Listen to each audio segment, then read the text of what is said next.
Kamasean Matthew idap kista pada 2017, perut membesar hingga dikira hamil.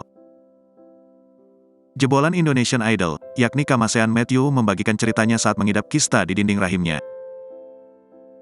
Kista tersebut didiagnosis pada tahun 2017 dan saat itu Kamasean Matthew belum merasa terganggu. Katanya ada kista yang membuat perut kamu sakit banget, perut kamu membesar sampai orang sangkanya hamil, tanya Raffi Ahmad. Jadi sebenarnya awalnya tuh didiagnosanya 2017. Tapi aku gak suka ribet gitu loh, jadi selama aku ngerasa masih gak keganggu, aku diamin. Padahal waktu itu dokter udah bilang suruh operasi karena ada di kanan-kiri kan, terang Kamasean Matthew. Saat itu, Kamasean Matthew menahan dan memutuskan untuk tidak melakukan operasi. Dulu tuh yang di kanan 10 cm, yang di kiri dulu masih 6 cm. Tapi mungkin karena aku bisa nahan sakit dan belum ganggu juga, jadi nggak usah operasi, jelasnya. Kemudian, Kamasean Matthew mengaku merasakan sakit saat datang bulan.